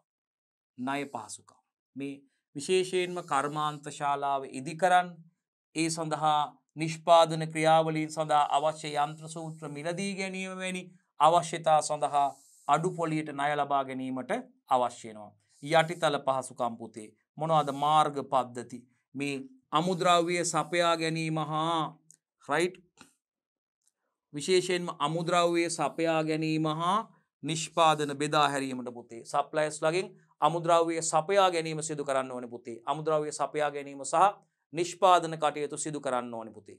හොඳයි දරුවනේ මේ උපකාරක සේවාවන් විදියට යටිතල පහසුකම් ගැන කතා කරනවා පුතේ. මේ මාර්ග පද්ධති ඒ වගේම අමුද්‍රව්‍ය සපයා ගැනීම හා නිෂ්පාදන බෙදා හැරීම සඳහා යටිතල පහසුකම් නියමාකාරයෙන් තියෙන්න ඕනේ පුතේ. සප්ලයර්ස්ලාගෙන් සැපයුම්කරුවන් හරහා මේ අමුද්‍රව්‍ය ලබා ගැනීමට සිද්ධ වන දරුවනේ. ඒ වගේම නිෂ්පාදන පුතේ ප්‍රවාහනය කරන්න අවශ්‍ය වෙනවා. අන්නේ සඳහා මේ යටිතල පහසුකම් විදියට මාර්ග පද්ධතිය අමුද්‍රව්‍ය සපයා ගැනීම හා නිෂ්පාදන බෙදා හැරීමේ කටයුතු සිදු කරන්න ඕනේ. ඒ වගේම ජලය නිෂ්පාදන ක්‍රියාවලිය හා පවිත්‍රතා කටයුතු සඳහා ජලය අවශ්‍යයි පුතේ. විදුලිය යටිතල පහසුකම් විදියට මේ යන්ත්‍ර සූත්‍ර ක්‍රියා කිරීම ශීතකරණ සඳහා ඒ වගේම sannivedana පහසුකම් පුතේ ඇනවුම් අමුද්‍රව්‍ය ලබා ගැනීම සඳහා සිදු කරන්න අවශ්‍ය වෙනවා. එහෙනම් පුතේ මුල් කරුණු දෙක නැවත බැලුවොත් අපි මස් සැකසුම් කර්මාන්තයක් ආරම්භ කිරීමට අවශ්‍ය ප්‍රධාන උපකාරක සේවාවක් විදියට ණය පහසුකම් ගත්තොත් පුතේ කර්මාන්ත ශාලා ඉදි කරන්න විශේෂයෙන්ම කර්මාන්ත ශාලාවල ගොඩනැගිලි ඉදි කරන්න අවශ්‍ය වෙනවා. කර්මාන්ත ශාලාවක සඳහා තෝරගත්ත භූමිය නැත්නම් මිලදී ගත්ත භූමිය තුල මේ කර්මාන්ත ශාලාවට අදාළ නිෂ්පාදන කටයුතු නියමාකාරයෙන් සිදු කරන්න අවශ්‍ය කරන ගොඩනැගිලි ඉදිකිරීම් කටයුතු සිදු කරන්න අවශ්‍යයි පුතේ. ඒ කර්මාන්ත ශාලාව ඉදිකිරීම නිෂ්පාදන කටයුතු සිදු කිරීමට අවශ්‍ය කරන යන්ත්‍ර සූත්‍ර මිලදී ගැනීම වැනි අවශ්‍යතා සඳහා පුතේ අඩුපොලි ණය ලබා ගැනීම සඳහා අවස්ථාව තියෙනවා නම් ඒවා උපකාරක සේවාවක් විදිහට අපිට ඒක සඳහන් කරන්න පුළුවන්. ඒ වගේම යටිතල පහසුකම් පුතේ මාර්ග පද්ධති මේ සැපයුම්කරුවන් හරහා පුතේ නිෂ්පාදන කටයුතු සඳහා අවශ්‍ය අමුද්‍රව්‍ය සපයා ගැනීමට වගේම නිෂ්පාදන බෙදා හැරීම සඳහා පුතේ කර්මාශතාලාවේ සිට බෙදා හැරීම සහ කර්මාන්ත ශාලාවට ප්‍රවාහනය කරවා ගැනීම සඳහා මාර්ග පද්ධති පුතේ වැදගත් උපකාරක සේවාවක් විදිහට සුදුසු මාර්ග පද්ධති පුතේ මේවා නියම ආකාරයට නියම වේලාවට ප්‍රවාහනය කර ගැනීම පුතේ ප්‍රධාන වශයෙන් වැදගත් වෙනවා. එහෙනම් ප්‍රධාන යටිතල පහසුකමක් විදිහට මේ මාර්ග පද්ධති හඳුන්වන්න පුළුවන්. ජලය ඒ වගේම පුතේ විශේෂයෙන්ම නිෂ්පාදන ක්‍රියාවලියේදී පවිත්‍රතා කටයුතු සඳහා අත්‍යවශ්‍යයෙන්ම අවශ්‍ය කරන සාධකයක් විදිහට ජලය හඳුන්වන්න පුළුවන් පුතේ. ඒ වගේම විදුලිය තවත් යටිතල පහසුකමක්. මේ යන්ත්‍ර ක්‍රියා කිරීම වගේම නිෂ්පාදන ගබඩා කරලා තියන්න අවශ්‍ය කරන පුතේ ශීතකරණ සඳහා අපිට විදුලිය අවශ්‍ය වෙනවා. ඒ වගේම sannivedana පහසුකම් පුතේ ඇනවුම් ඒ වගේම අමුද්‍රව්‍ය වගේ දේවල් ලබා ගැනීම සඳහා පුතේ අපිට sannivedana ඉතාමත්ම වැදගත් වෙනවා පුතේ. ඒ සඳහා අවශ්‍ය උපකරණ ස්ථාපිත කිරීම සහ ඒ කටයුතු සිදු කිරීමට මේ යටිතල පහසුකම් කියන උපකාරක සේවාව පුතේ අතිශයින්ම වැදගත් වෙනවා මේ නිෂ්පාදනය කිරීමට අරමුණු කරගෙන තියෙන මස් සැකසීමේ කර්මාන්තය සඳහා. right. ඒ වගේම තාක්ෂණික දැනුම පුතේ තාක්ෂණික දැනුම ටෙක්නිකල් නොලෙජ් එක මේ යන්ත්‍රෝපකරණ ස්ථාපිත කිරීමට වගේම පුතේ ක්‍රියා කරවීම හා මේන්ටේන් කරන්න අනිවාර්යෙන් තාක්ෂණික දැනුම අවශ්‍යයි. තාක්ෂණික ශිල්පීන් ඒ අනිවාර්යම පුතේ ටෙක්නිකල් ඔෆිසර්ස්ලා අවශ්‍ය වෙනවා. ඒගොල්ලෝගේ දැනුම ඒ සේවාවන් ලබා ගන්න පුතේ තාක්ෂණික සේවාවන් පුතේ මේ තාක්ෂණික දැනුම ටෙක්නිකල් නොලෙජ් එක මොකද ඒ උපකරණ යන්ත්‍ර සූත්‍ර කර්මාශාලාව තුළ ස්ථාපිත කිරීමට වගේම ඒවා ක්‍රියා කරවීම සහ පුතේ මේන්ටේන් කරන්න ඕනේ. ඒ කියන්නේ අපි ඒවා නඩත්තුව කියන එක අතිශයින්ම වැදගත් පුතේ. ඒ සඳහා තාක්ෂණික දැනුම අවශ්‍යයි. ඒ වගේම ප්‍රවාහන පහසුකම් පුතේ විශේෂයෙන් මේ කර්මාන්ත පරිශ්‍රයේ ඉදිකිරීම ඒ වගේම සතුන් ප්‍රවාහනය හා නිෂ්පාදන බෙදා හැරීම් කටයුතු සඳහා පුතේ සුදුසු ප්‍රවාහන පහසුකම් අවශ්‍යයි. දැන් මස් නිෂ්පාදන වගේ දේවල් ප්‍රවාහනය කරනකොට ෆ්‍රීසර් ට්‍රක් අවශ්‍ය වෙනවා පුතේ මේ පීතකරන පහසුකම් සහිත. මොකද ප්‍රශස්ත වෙළඳ පොළ සඳහා වූ අපනයනය සඳහා නම් පුතේ ඒ අපනයනය සඳහා ගුවන්තොට පොළට යනකම්ම අපි දන්නවා නැත්නම් ඒ සඳහා අවශ්‍ය ප්‍රශස්ත තත්ත්ව පවත්වාගෙන යන්න ඕන උෂ්ණත්ව දත්ත. ඒ සඳහා මේ ට්‍රක් එක ගෙනියනකොට ඒක ෆ්‍රීසර් ට්‍රක් එකක් වෙන්න ඕනේ අනිවාර්යයෙන්ම. එහෙනම් විශේෂයෙන්ම මේ ප්‍රවාහන පහසුකම් වැදගත් වෙනවා. මේ උපකාරක සේවාවන් විදිහට කර්මාන්ත පරිශ්‍රයේ ඉදිකිරීම ඒ වගේම සතුන් ප්‍රවාහනය හා නිෂ්පාදන බෙදා හැරීමේ කටයුතු සඳහා ප්‍රවාහන පහසුකම් අවශ්‍ය වෙන පුතේ උපකාරක සේවාවක් විදියට. ඒ වගේම අපද්‍රව්‍ය කළමනාකරණයේ වේස්ට් මැනේජ්මන්ට් එකේදී පුතේ පරිසරය තුළ එක් රැස් වන අපජලය පිරිපහදු කිරීමේ පද්ධති වේස්ට් වෝටර් මැනේජ්මන්ට් සිස්ටම් ඒ වගේම සැකසීම සහ ඝන අපද්‍රව්‍ය කළමනාකරණ ක්‍රමවේද සපයාගත යුතුයි පුතේ. අපද්‍රව්‍ය කළමනාකරණ ඒකත් පුතේ උපකාරක සේවාවක් විදියට අපි පරිශ්‍රය තුළ නිෂ්පාදන ක්‍රියාවලින් පස්සේ එකතු වන අපජලය පිරිපහදු කිරීමේ ට්‍රීට්මන්ට් කරන පද්ධතියක් අපදල කළමනාකරණ ක්‍රියාවලියක් ක්‍රියාත්මක වෙන්න ඕනි පුතේ. ඒ වගේම ඝන අපද්‍රව්‍ය කළමනාකරණ ක්‍රමවේද සපයා ගැනීම සිදු කරන්න ඕනි. 6 වෙනි කරුණ විදියට රාජ්‍ය ප්‍රතිපත්ති හා වැඩසටහන් පිළිබඳ අවබෝධයක් තියෙන්න ඕනේ පුතේ ව්‍යවසායකයන්ට මේ ව්‍යාපාර සිදු කිරීමේදී. එහෙනම් මොනවද පුතේ රාජ්‍ය ප්‍රතිපත්ති හා වැඩසටහන් පිළිබඳ අවබෝධය? විශේෂයෙන්ම තෝරාගත් මස් වර්ගයේ පිළිබඳ රජයේ පනවා ඇති විවිධ සීමාවන් මිල නියම කිරීම පිළිබඳව. දැන් අපි දන්නවා දැන් මස් නිෂ්පාදනවලදී විශේෂයෙන්ම හරක් මස් සඳහා නම් දරුවනේ අපි දන්නවා ඒක අප ගැහණු මේ කිරි මේ අපි දන්නවා දැන් විශේෂයෙන් මේ ඝාතනය නොකළ යුතු සතුන් ඉන්න දරුවනේ කුඩා පැටවුන් ගැබ්බර සතුන් ඝාතනය කරන්නේ පිරිමි සතුන් ඝාතනය සඳහා යොදාගන්නේ. ඉතින් මේකෙදි තත්ත්ව තියෙනවා ඒ සඳහා මේ විශේෂයෙන්ම රාජ්‍ය ප්‍රතිපත්ති වැදගත් වෙනවා. තෝරාගත් මස් වර්ගයේ පිළිබඳ මේ රජයේ පනවල තියෙන විවිධ සීමාවන් ඒ වගේම මිල නියම කිරීම පිළිබඳව ඒ තොරතුරු වැදගත් වෙනවා පුතේ.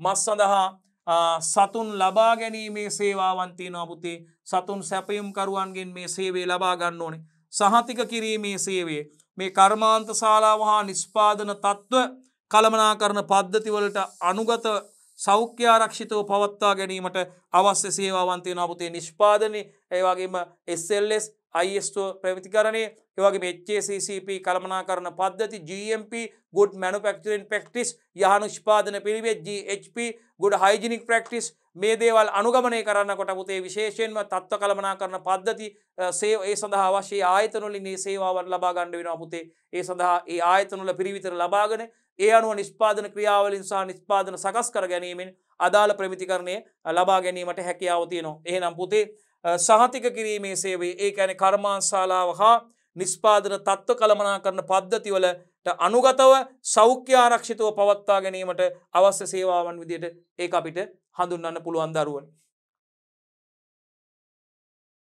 ඒ වගේම ගබඩා පහසුකම් අපිට තවත් උපකාරක සේවාවක් අලවිය විශේෂයෙන්ම මස් නිෂ්පාදන අලවිය සඳහා පුතේ විධිමත් අලවි සේවාවක් අලවි ජාලයක් පවත්වා ගන්න ඕනේ ඒ සඳහා.